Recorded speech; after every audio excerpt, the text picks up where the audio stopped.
शराब नीति से जुड़े भ्रष्टाचार के मामले में दिल्ली के सीएम अरविंद केजरीवाल की गिरफ्तारी पर संग्राम जारी है। आम आदमी पार्टी ने गिरफ्तारी के खिलाफ देश भर में बीजेपी दफ्तरों का घेराव किया। हालांकि दिल्ली में पुलिस ने आम आदमी पार्टी के कार्यकर्ताओं को ऐसा करने से रोक दिया। प्रदर्शनकारियों को रोकने के लिए बैरिकेडिंग के साथ साथ भारी पुलिस बल और आरपीएफ की तैनाती की गई थी। अरविंद केजरीवाल की गिरफ्तारी का विरोध करते हुए आम आदमी पार्टी ने आरोप लगाया कि केंद्र सरकार ईडी और सीबीआई जैसी एजेंसियों का दुरुपयोग कर रही है। जिस तरह से रॉयल कोर्ट में दिल्ली के चुने हुए मुख्यमंत्री को जमानत मिली, उसके बाद ईडी ने जिस तरह से इसका विरोध किया, सुप्रीम कोर्ट में जब केस गया, जिस तरह से सीबीआई ने रात में जाकर के गिरफ्तारी करी, ये साफ दिखा रहा है कि मोदी सरकार अरविंद केजरीवाल को जेल से बाहर नहीं जाना देना चाहती है। लेकिन आज सभी लोग यही कहने आए हैं कि इस तानाशाही करने की अगर जिद है केंद्र सरकार की, तो हमारी भी संघर्ष करने की जिद है। आम आदमी पार्टी भले ही केजरीवाल की गिरफ्तारी पर सवाल खड़े कर रही हो, लेकिन फिलहाल उन्हें राहत मिलती तो नहीं दिख रही है। 3 दिनों की रिमांड के बाद सीबीआई ने केजरीवाल को राउज एवेन्यू कोर्ट में पेश किया, जहां से कोर्ट ने उन्हें 14 दिनों की न्यायिक हिरासत में भेज दिया। दिल्ली शराब नीति केस में सीबीआई ने उन्हें 26 जून को तिहाड़ जेल से गिरफ्तार किया था। इससे पहले कोर्ट में दोनों पक्षों की ओर से जोरदार बहस भी हुई।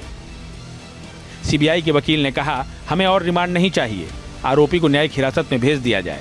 जिस पर केजरीवाल के वकील ने कहा, हम जुडिशियल कस्टडी की मांग के खिलाफ अर्जी दाखिल करना चाहते हैं, हमें थोड़ा वक्त दिया जाए। जिस पर जज ने केजरीवाल के वकील से पूछा कि आप इस अर्जी को क्यों दाखिल करना चाहते हैं? अगर जमानत अर्जी दाखिल करनी है तो संबंधित अदालत में करें। जज ने यह भी कहा कि पुलिस हिरासत खत्म होने के बाद कोर्ट के पास सीआरपीसी के अनुसार आरोपी को न्यायिक हिरासत में भेजने के अलावा कोई विकल्प नहीं होता।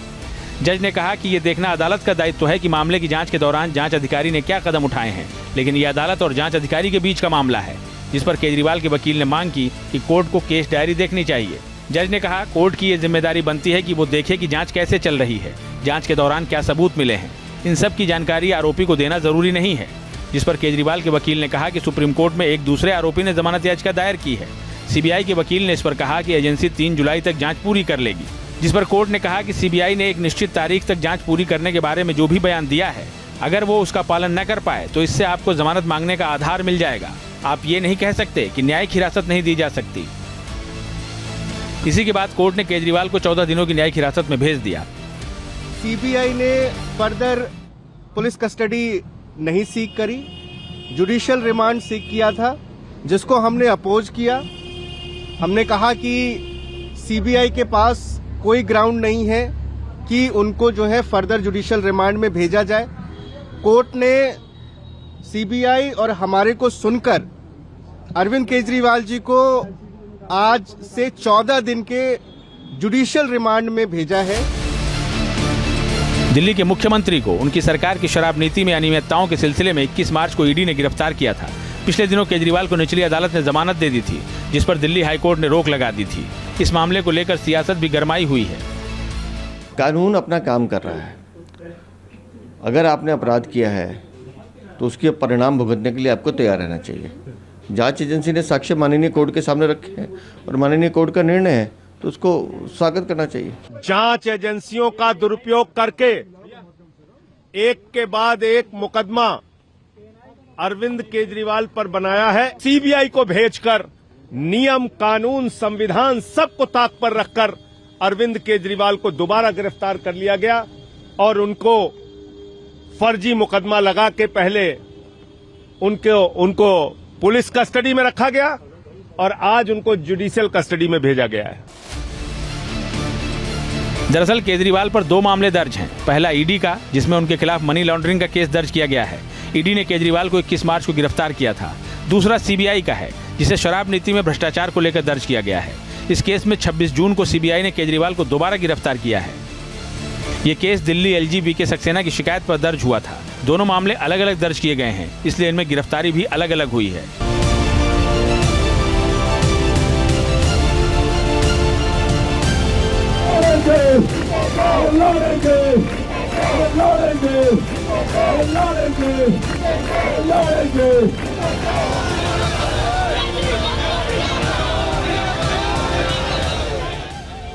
शराब नीति से जुड़े भ्रष्टाचार के मामले में दिल्ली के सीएम अरविंद केजरीवाल की गिरफ्तारी पर संग्राम जारी है। आम आदमी पार्टी ने गिरफ्तारी के खिलाफ देश भर में बीजेपी दफ्तरों का घेराव किया। हालांकि दिल्ली में पुलिस ने आम आदमी पार्टी के कार्यकर्ताओं को ऐसा करने से रोक दिया। प्रदर्शनकारियों को रोकने के लिए बैरिकेडिंग के साथ साथ भारी पुलिस बल और आरपीएफ की तैनाती की गई थी। अरविंद केजरीवाल की गिरफ्तारी का विरोध करते हुए आम आदमी पार्टी ने आरोप लगाया कि केंद्र सरकार ईडी और सीबीआई जैसी एजेंसियों का दुरुपयोग कर रही है।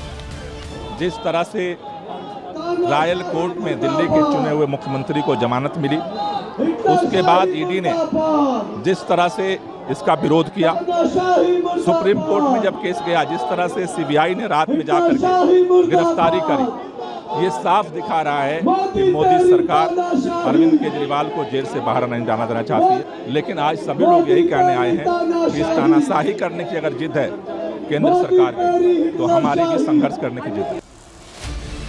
आम आदमी पार्टी भले ही केजरीवाल की गिरफ्तारी पर सवाल खड़े कर रही हो, लेकिन फिलहाल उन्हें राहत मिलती तो नहीं दिख रही है। 3 दिनों की रिमांड के बाद सीबीआई ने केजरीवाल को राउज एवेन्यू कोर्ट में पेश किया, जहां से कोर्ट ने उन्हें 14 दिनों की न्यायिक हिरासत में भेज दिया। दिल्ली शराब नीति केस में सीबीआई ने उन्हें 26 जून को तिहाड़ जेल से गिरफ्तार किया था। इससे पहले कोर्ट में दोनों पक्षों की ओर से जोरदार बहस भी हुई। सीबीआई के वकील ने कहा, हमें और रिमांड नहीं चाहिए, आरोपी को न्यायिक हिरासत में भेज दिया जाए। जिस पर केजरीवाल के वकील ने कहा, हम जुडिशियल कस्टडी की मांग के खिलाफ अर्जी दाखिल करना चाहते हैं, हमें थोड़ा वक्त दिया जाए। जिस पर जज ने केजरीवाल के वकील से पूछा कि आप इस अर्जी को क्यों दाखिल करना चाहते हैं? अगर जमानत अर्जी दाखिल करनी है तो संबंधित अदालत में करें। जज ने यह भी कहा कि पुलिस हिरासत खत्म होने के बाद कोर्ट के पास सीआरपीसी के अनुसार आरोपी को न्यायिक हिरासत में भेजने के अलावा कोई विकल्प नहीं होता। जज ने कहा कि ये देखना अदालत का दायित्व है कि मामले की जांच के दौरान जांच अधिकारी ने क्या कदम उठाए हैं, लेकिन ये अदालत और जांच अधिकारी के बीच का मामला है। जिस पर केजरीवाल के वकील ने मांग की कि कोर्ट को केस डायरी देखनी चाहिए। जज ने कहा, कोर्ट की ये जिम्मेदारी बनती है कि वो देखे कि जांच कैसे चल रही है, जांच के दौरान क्या सबूत मिले हैं, इन सब की जानकारी आरोपी को देना जरूरी नहीं है। जिस पर केजरीवाल के वकील ने कहा कि सुप्रीम कोर्ट में एक दूसरे आरोपी ने जमानत याचिका दायर की है। सीबीआई के वकील ने इस पर कहा कि एजेंसी 3 जुलाई तक जांच पूरी कर लेगी। जिस पर कोर्ट ने कहा कि सीबीआई ने एक निश्चित तारीख तक जांच पूरी करने के बारे में जो भी बयान दिया है, अगर वो उसका पालन न कर पाए तो इससे आपको जमानत मांगने का आधार मिल जाएगा। आप ये नहीं कह सकते कि न्यायिक हिरासत नहीं दी जा सकती। इसी के बाद कोर्ट ने केजरीवाल को 14 दिनों की न्यायिक हिरासत में भेज दिया। सीबीआई ने फर्दर पुलिस कस्टडी नहीं सीख करी, जुडिशियल रिमांड सीख किया था, जिसको हमने अपोज किया।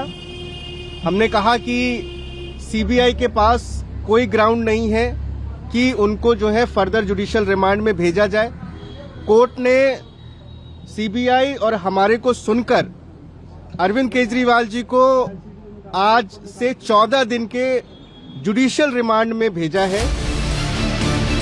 दिल्ली के मुख्यमंत्री को उनकी सरकार की शराब नीति में अनियमितताओं के सिलसिले में 21 मार्च को ईडी ने गिरफ्तार किया था। पिछले दिनों केजरीवाल को निचली अदालत ने जमानत दे दी थी, जिस पर दिल्ली हाईकोर्ट ने रोक लगा दी थी। इस मामले को लेकर सियासत भी गरमाई हुई है। कानून अपना काम कर रहा है। अगर आपने अपराध किया है तो उसके परिणाम भुगतने के लिए आपको तैयार रहना चाहिए।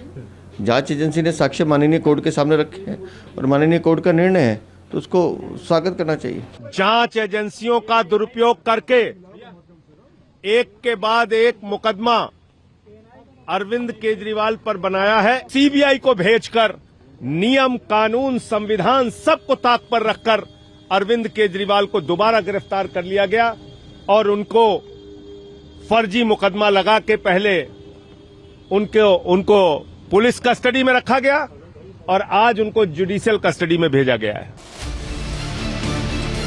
दरअसल केजरीवाल पर 2 मामले दर्ज हैं। पहला ईडी का, जिसमें उनके खिलाफ मनी लॉन्ड्रिंग का केस दर्ज किया गया है। ईडी ने केजरीवाल को 21 मार्च को गिरफ्तार किया था। दूसरा सीबीआई का है, जिसे शराब नीति में भ्रष्टाचार को लेकर दर्ज किया गया है। इस केस में 26 जून को सीबीआई ने केजरीवाल को दोबारा गिरफ्तार किया है। ये case Delhi LG BK Saxena की शिकायत पर दर्ज हुआ था। दोनों मामले अलग अलग दर्ज किए गए हैं, इसलिए इनमें गिरफ्तारी भी अलग अलग हुई है। Team news nation.